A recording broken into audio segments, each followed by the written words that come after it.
nos agasalhe, nos abençoe e que possamos nestes momentos aurir as bênçãos de aprendizado e de afeto.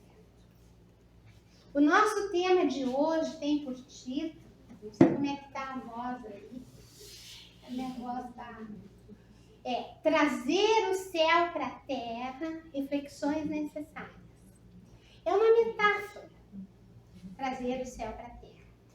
Mas as reflexões necessárias que nós vamos trazer com conteúdos espíritas, elas vão implicar na nossa vida, no cotidiano da nossa vida, que nós precisamos resolver e pretendemos resolver. Desde as vicissitudes mais simples até as mais complexas. Os embates conosco mesmo, os embates com os outros e, sobretudo, hoje, inegavelmente, uma outra relação harmoniosa com a natureza. Então, essas reflexões necessárias é que nós vamos trazer debaixo dessa metáfora. Mas nós vamos seguir, queridos irmãos, uma linha de pensamento bem argumentada. Comecemos. Na Revista Espírita de dezembro de 63, eu sempre troco as revistas, Allan Kardec fez um estudo sobre os períodos que o Espiritismo iria passar. Olhem lá. E o primeiro período que ele detecta é o período da curiosidade. E foi o que realmente aconteceu. Aquele período das mesas girantes, da frivolidade dos salões, onde, dos teatros, né, foram por curiosidade, mas por determinação do alto, aquele período de curiosidade, os espíritos superiores trouxeram a realidade do espírito e a imortalidade da alma. Segundo período que Allan Kardec detecta, o período filosófico, que surge em 1857 com a primeira edição do Livro dos Espíritos, com 501 perguntas. Aí, em março de 60, sai finalmente uma outra edição com 1019 perguntas. E o que acontece nesse período filosófico?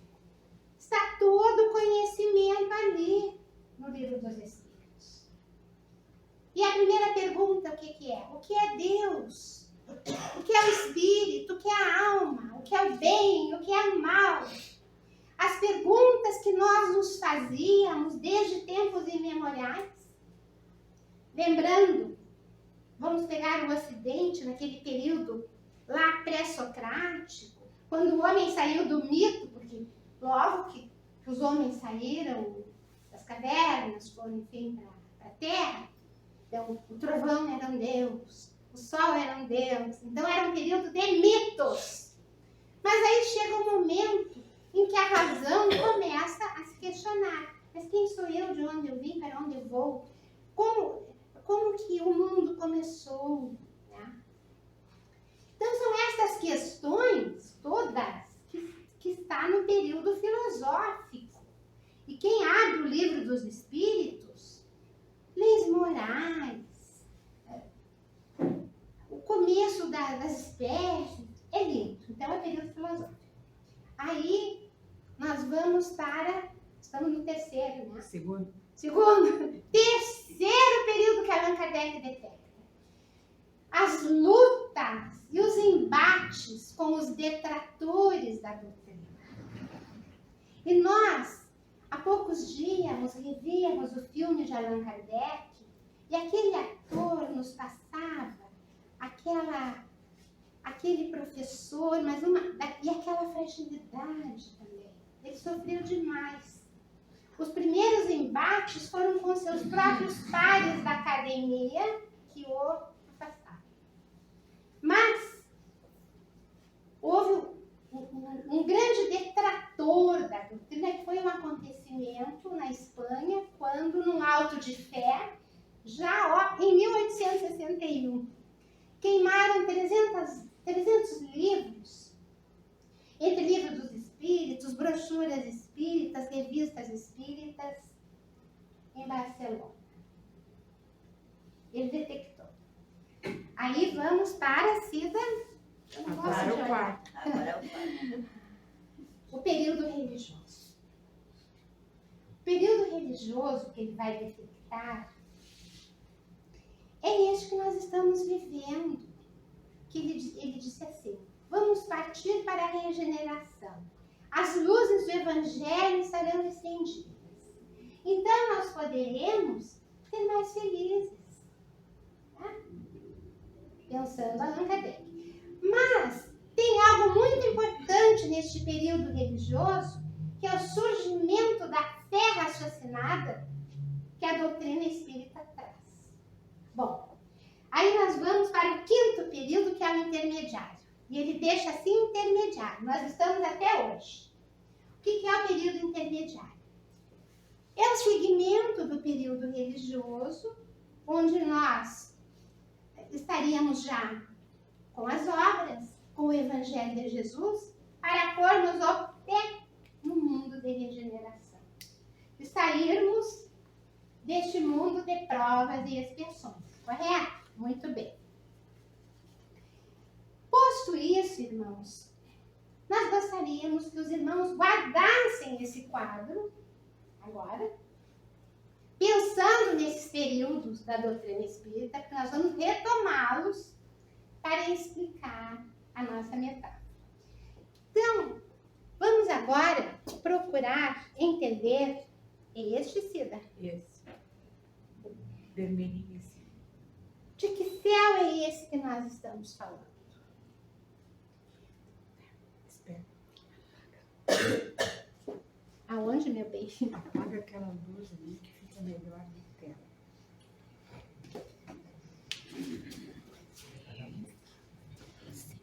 Aqui? A Bíblia já ligou. Nós vamos trazer agora, para nós entrarmos na nossa metáfora, já feita a primeira reflexão com Allan Kardec, de que céu é esse que nós estamos falando? Será o céu? Então vamos seguir.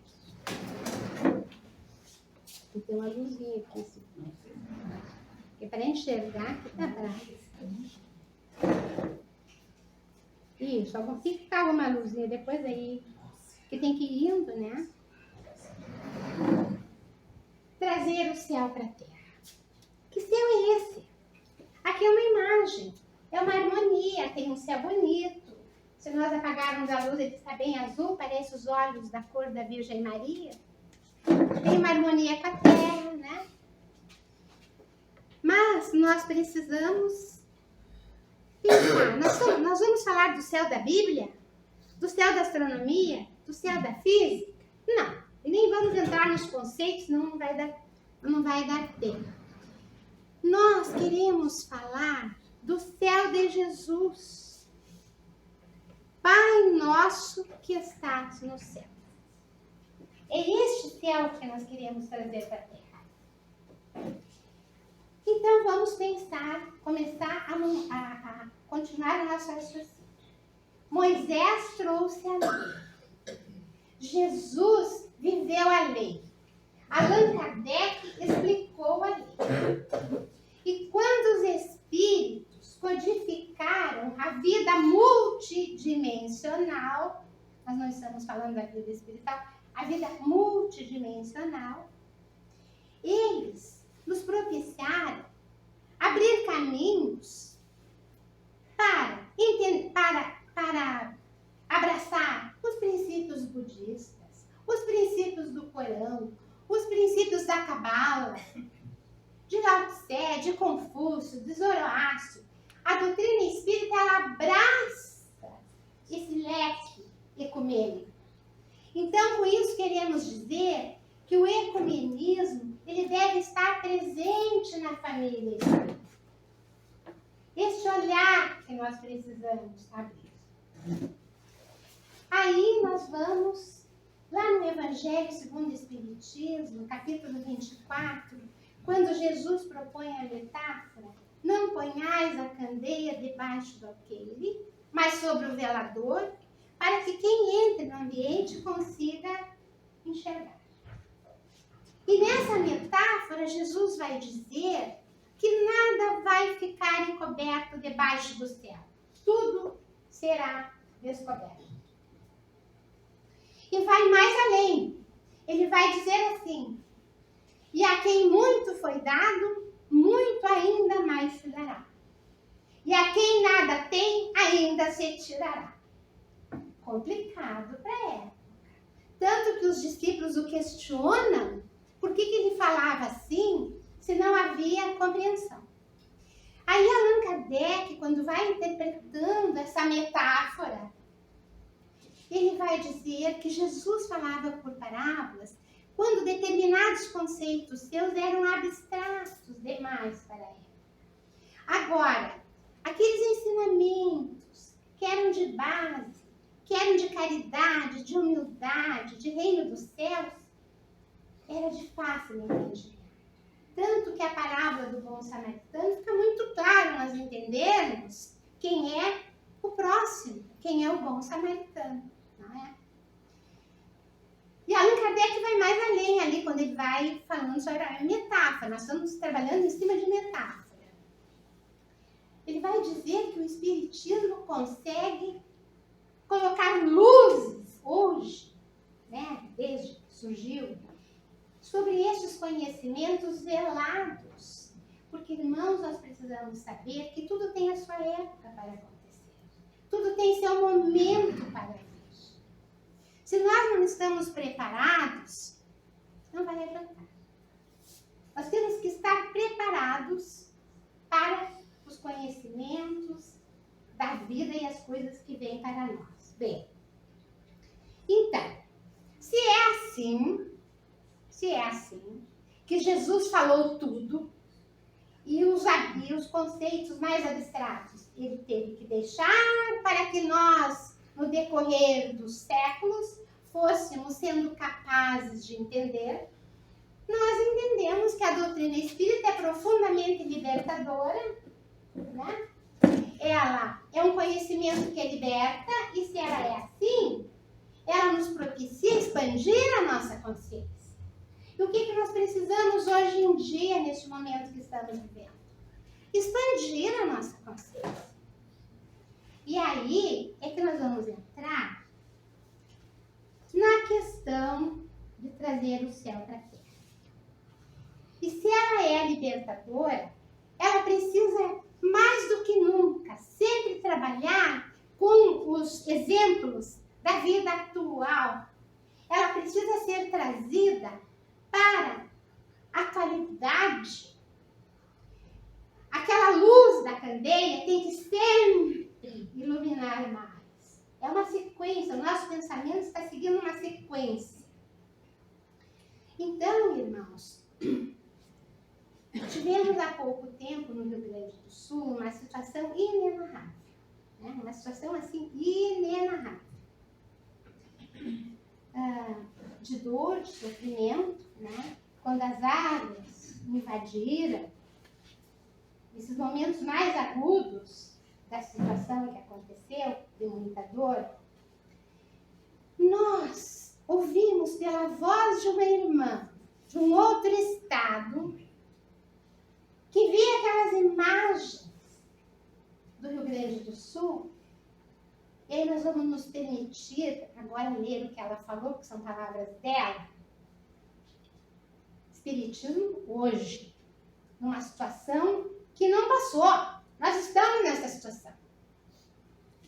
E temos que nos preparar para essa situação de dor que está aí.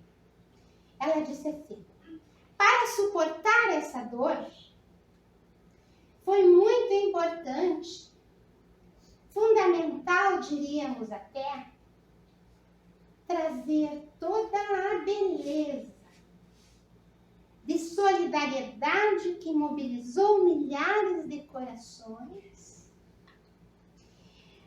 E essa beleza foi curando as feridas e trazendo esperanças. Meu Deus, o céu pela terra. Aquele movimento, nós estávamos em Porto Alegre nessa época, terrível. Os irmãos lembram? Era um umbral. Era uma imagem do espaço umbralino. Quem enxergava o Rio Grande do Sul debaixo das águas. Tá? Então, quando ela disse, meu Deus, o céu desceu à terra, aí ela continua. E teve maneira melhor do que fazer isso, que ter o coração transformado em movimentos de fraternidade, de solidariedade, que quebrassem a psicosfera daquela barreira escura, aterrorizante que estava. Que maneira linda que aconteceu. Aqueles sentimentos, aquelas pessoas que corriam a acolher, a alimentar, a resgatar, a consolar, a buscar abrigos, na psicosfera humana, que nossos olhos não detectam, foi um movimento lindo que ajudou a dar o planeta Terra. Tá? Então, foi o momento das almas que se irmanaram em pedaços de céu. E aí a nossa reflexão quer se dirigir como é que nós podemos trazer esses pedaços de céu para a nossa vida quando nós temos uma dor, uma angústia, uma solidão, uma perda, uma situação econômica danada, uma situação com filhos, com pais, com mães. É essa reflexão que nós fazemos. E agora nós vamos então com Lacordaire, na Revista Espírita também, só que de 1875. Lacordaire traz um texto, A Chave do Céu. E aqui, este maravilhoso benfeitor, esse espírito, né? Ele nos traz uma belíssima reflexão sobre a caridade, solidariedade, fraternidade. E ele diz que a caridade é a mais alta grandeza moral do ser humano. E também ele diz que, sendo assim, ela é o quê? Ela é a chave do céu. Né? Caridade é a chave do céu. Só que Lacordaire vai nos colocar algumas questões que nós vamos trazer. São uns 14, 16 parágrafos nessa revista, dezembro de 65. Eu sempre troco o ano das revistas. Ele vai nos fazer refletir sobre algumas coisas. Tipo, ele vai nos trazer uma escala de caridade, porque caridade não é qualquer coisa, ela tem escalas. Mas ele vai nos fazer refletir duas questões importantes. Ele vai nos questionar se as questões espirituais, se as questões do coração, se as questões da aflição têm mais relevância do que as questões materiais? Ele vai nos questionar nesse texto. Aí ele diz assim, se Deus vos impôs um corpo de lama, ele proveu as necessidades desse mesmo corpo, fecundando os campos, fecundando a terra com os tesouros da terra. Então, aos socorros espirituais, ele juntou os socorros materiais. E tem uma fala dele que eu vou ter que ler, porque senão eu não vou me lembrar. Olha aqui. Se Deus, colocando-vos na terra, tivesse esquecido de prover o alimento para o vosso corpo, teríeis encontrado o equivalente nos socorros espirituais que ele vos concede? E aí a reflexão nos chega, né? Que esse nosso físico precisa do socorro material para poder ir desenvolvendo as suas questões de alma e de espírito. E aí ele coloca os 5 degraus da caridade. Nós temos que correr por causa do tempo. Qual é o primeiro degrau da caridade? Os cônjuges e os filhos. O segundo degrau da caridade, os autores dos nossos dias. Quem são os autores dos nossos dias? Os pais? Se não foram os pais, os avós? Se não foram os avós, aqueles que nos criaram, que nos alimentaram. É o segundo degrau da caridade. O terceiro, os vossos irmãos de sangue. Que quando nós encarnamos, às vezes, numa mesma família, nós viemos como irmãos para acertos, para reajustes, para entendimentos, para perdão, né? Para acordos futuros de entendimento. E há uma quarta escala, que é os amigos do coração, que a gente esquece. Os amigos do coração que a gente esquece. Eu vou dar um exemplozinho. Eu estou lá na fila da sopa, na fila do pão, trabalhando, estou engajada. Eu posso estar engajada, mas não quer dizer que eu esteja me espiritualizando. Mas eu tenho um amigo do coração que está num quarto de hospital, ou num sofrimento. É essas coisas que ele nos faz pensar nisso. Né? Então, tudo aquilo que eu estou fazendo lá, às vezes, claro, tem seu valor, mas tem que ver se eu estou engajada ou se eu estou me espiritualizando. Mas não vamos esquecer dessa escala da caridade. Mas nós queríamos encerrar dizendo o que aconteceu conosco, para onde nós fomos, para qual degrau nós fomos, essa história do Rio Grande do Sul. Nós fomos direto por o quinto degrau. Assistir os pobres, os mais pobres. Por quê? Porque perderam.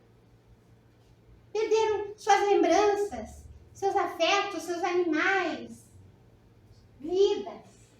E aí, os seres todos se mobilizaram.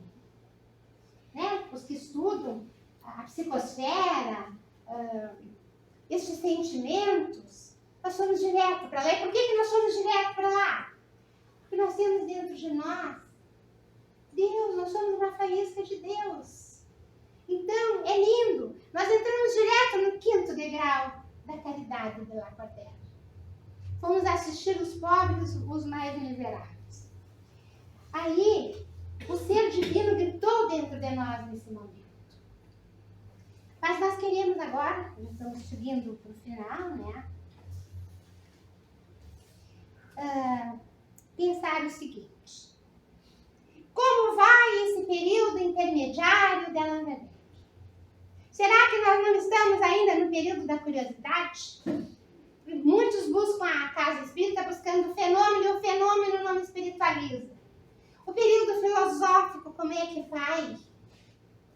Há uma transformação, uma evolução tecnológica dos adolescentes, das crianças, mas e as leituras da alma, de Jesus? Esses ensinamentos onde estão? Ele detectou lá, mas nós pensando, continuamos ainda nesse período filosófico, tanto como no da curiosidade. O terceiro que ele fala era o da curiosidade, quem busca o fenômeno, o filosófico. O Livro dos Espíritos tem 1000 respostas. Falta estudo. Nós vemos nas casas espíritas muitos começarem a estudar em todo lugar. E começa lá, não vou falar da nossa aqui porque eu não sei, mas, por exemplo, lá de Porto Alegre, uma começa com 80, chegando no final do ano tem 20. Não há uma persistência de nós buscarmos o conhecimento. Esse conhecimento que liberta. Bem, aí nós temos que trazer um pouquinho a Joana de Ângeles. Porque onde é que está o nosso rumo? Para nós visualizarmos os pedaços de céu para trazermos para a nossa vida. Joana de Ângeles, nesse livro, Jesus e a Caridade, vai nos trazer Jesus não como um Salvador, né? Como nós aprendemos desde, eu pelo menos, nas não é? Nós, pelo menos, aprendemos desde criança que Jesus era Salvador. Ela vai nos trazer Jesus como um terapeuta.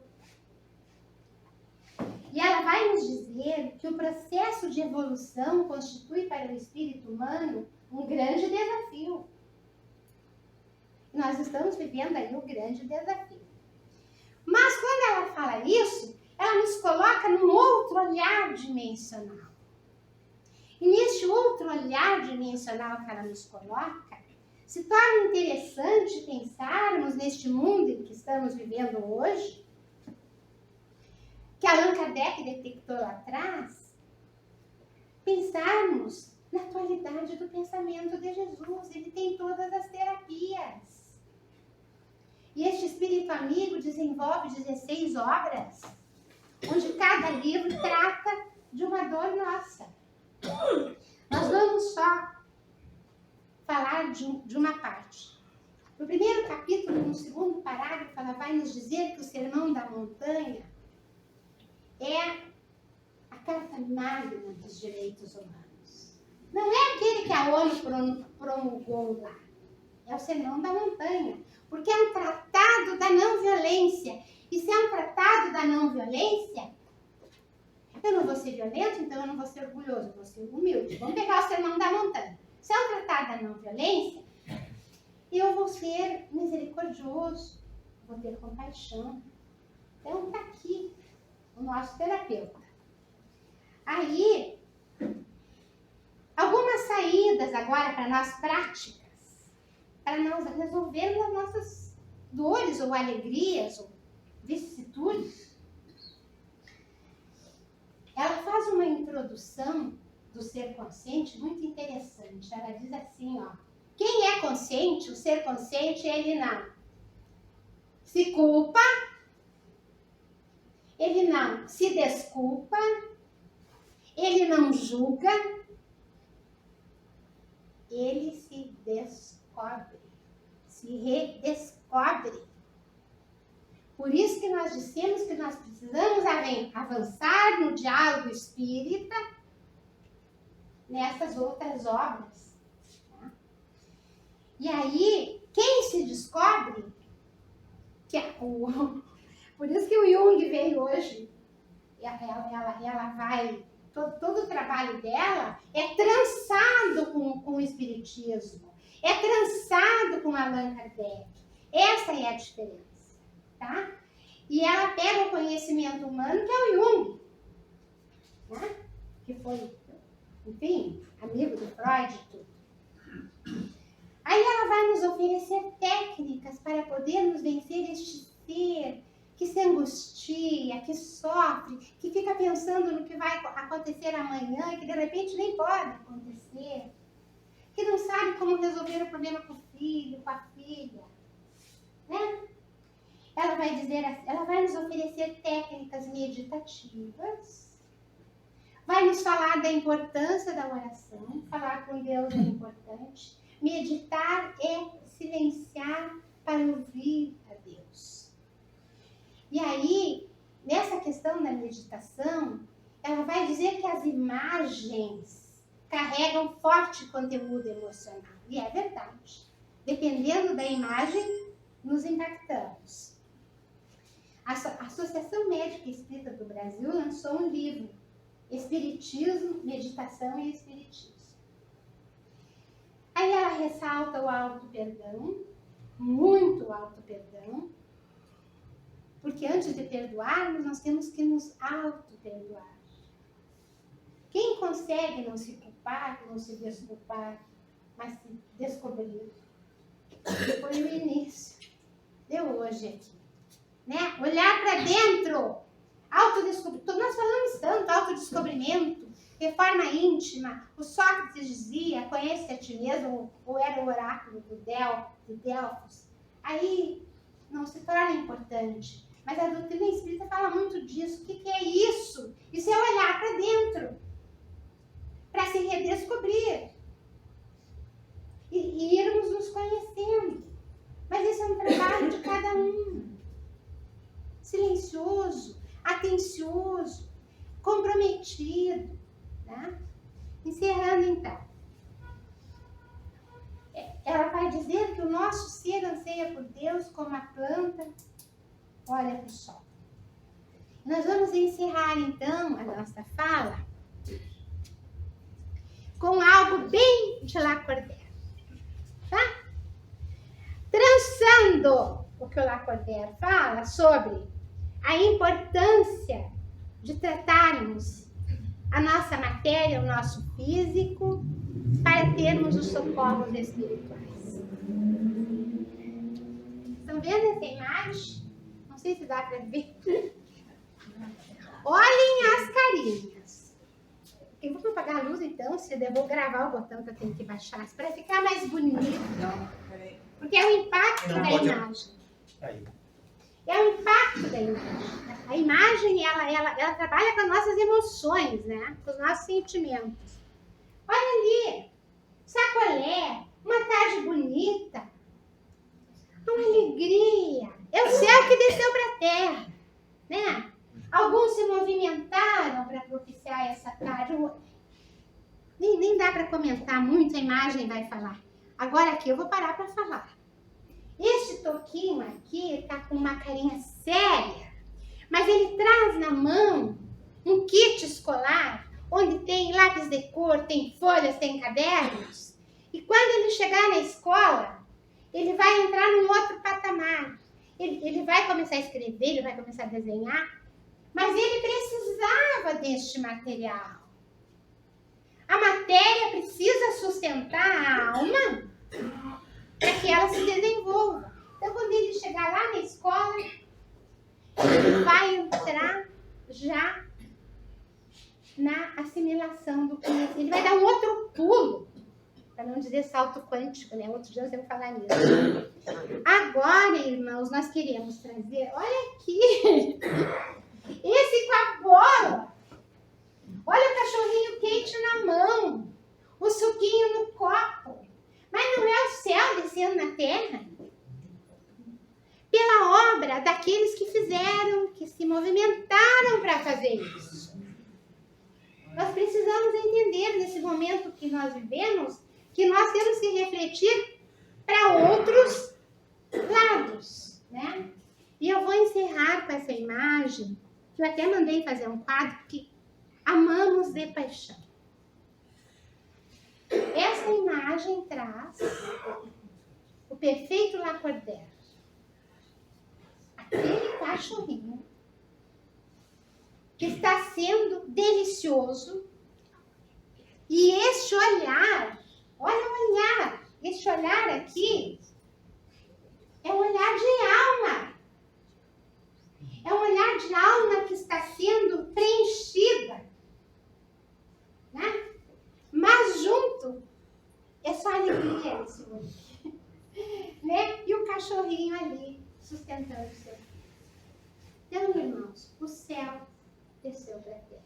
E nós podemos fazer isso na nossa vida. E vencermos este eu, né? No dia a dia, com convicção, com fé, com amor, com dedicação. E fiquemos com o céu na terra. E agradecemos a atenção de todos.